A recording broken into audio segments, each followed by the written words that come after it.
सबसे पहले चलते हैं नीरज जी के पास। नीरज जी, सबसे पहले तो ये समझाइए कि एग्जैक्टली ये पूरा मसला क्या है, क्यों मार्केट्स डरे हुए हैं इतने? देखिए, इजराइल के बिल्कुल पास में एक गाजा स्ट्रिप करके छोटी सी एक पट्टी है जो पार्ट ऑफ पैलेस्टीन है। वहाँ से शनिवार को सुबह जो हमास नाम के मिलिटेंट्स हैं उन्होंने एक बड़ा ऑर्गेनाइज्ड हमला किया इजराइल में, और उस इलाके में उनका एक फेस्टिवल चल रहा था। वहाँ फेंसिंग तोड़ के वो लगाए अलग अलग तरीक़ों से, बाइक से, पैराट्रूपिंग से, ड्रोन से, बुलडोज़र लेके और अपने आर्म्ड व्हीकल लेकर के उन्होंने बहुत मैसिव अटैक किया और हज़ारों की तादाद में हमास के लोग आए और वहाँ पे आक्रमण किया, जिससे काफ़ी बड़ी तादाद में इजरायलीज़ की डेथ हुई। बहुत सारे लोगों को उन्होंने कैप्चर भी कर लिया है। इसके बाद रिटेलिएशन में जब इजराइल की तरफ से हमला शुरू हुआ हमास में, तो भीषण जंग का रूप ये ले चुका है। और इसमें अब तक जो ऑफिशियल फिगर है उसमें 1100 कहा जा रहा है, लेकिन इससे कम से कम आप 5 गुना ज़्यादा लोग समझ लीजिए जिनकी मौत होने की आशंका है।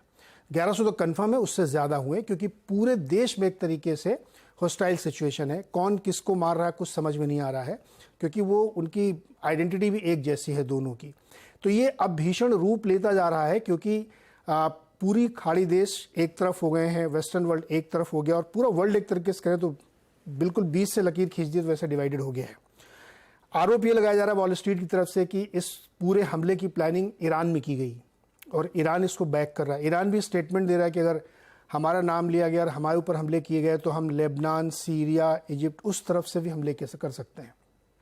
साथ ही एक और मिलिटेंट ग्रुप है हिजबुल्ला, जो लेबनान से ऑपरेट करता है, उसने भी अटैक करने शुरू किए हैं।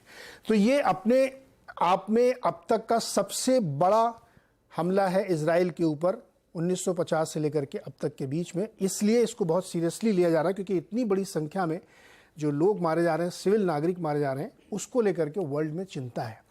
बातचीत चल रही कि इसको सुलझाने की कोशिश होगी सिक्योरिटी काउंसिल की मीटिंग, लेकिन अभी तक कुछ कॉन्क्रीट ना तो किसी का स्टेटमेंट है किसी बड़ी कंट्री का, और ना ही ऐसे सुलझाने के प्रयास हैं। और इजराइल इसको फुल वॉर की तरह ले रहा है।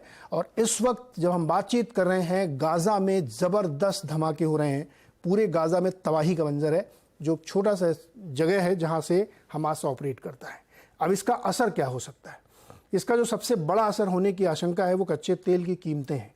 ऑलरेडी 4-5% ऊपर हैं, इससे बहुत ज़्यादा ऊपर जा सकती हैं। एस्केलेट शायद अभी इसलिए नहीं हो रही हैं कि लोगों को ये उम्मीद है कि ऐसे युद्ध कई बार हो चुके हैं हमास के साथ, इजराइल में, पैलेस्टीन के साथ, तो मामला एक लिमिटेड एरिया में लिमिटेड इम्पैक्ट का होता है। लेकिन इस बार अगर ये एस्केलेट हुआ, क्योंकि इसमें ईरान का नाम आ रहा है, इसमें सीरिया का नाम आ रहा है, इसमें और देशों के नाम जुड़ रहे हैं, तो फिर ये मामला गंभीर हो सकता है। और वो गंभीर हुआ तो क्रूड बेइंतहा भागेगा, उससे महंगाई बढ़ेगी और दुनिया भर की बिजनेसेस और इकोनॉमी को बहुत दिक्कत होगी, क्योंकि पूरे मिडिल ईस्ट में काम करने वाली कंपनीज के सामने सप्लाई का इशू, सिक्योरिटी का इशू और बहुत सारे इश्यूज खड़े होंगे, जिसका असर आप ग्लोबल इकोनॉमी में देखेंगे।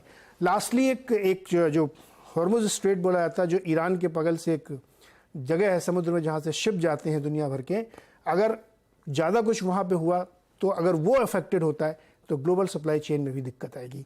तो इसलिए इस समस्या पे अभी पक्के तौर पे नहीं कहा जा सकता कि कितना भीषण भयानक रूप ले सकता है, लेकिन संभावना इस बात की दिख रही है, क्योंकि अभी तक कोई प्रयास सार्थक होते हुए नहीं दिख रहे हैं, तो ये भयानक रूप ले सकता है। अगर ऐसा होगा तो क्रूड पे नज़र रखिए, सबसे ज़्यादा इम्पैक्ट वहीं पे आएगा, और क्रूड का इम्पैक्ट का मतलब होता है फिर सारी चीज़ें आपकी प्रभावित होंगी। तो क्रूड पर तो इम्पैक्ट हमने देखा ही, एक दिन में ही 4% प्राइसेस ऊपर उछलकर ट्रेड होते हुए दिखाई दे रहे हैं। लेकिन क्रूड मार्केट, जैसे नीरज जी ने कहा, भी क्लियरली वॉच कर रहा है कि ये पूरा जो वॉर है वो क्या रूप लेता है। यहाँ से सुमित भी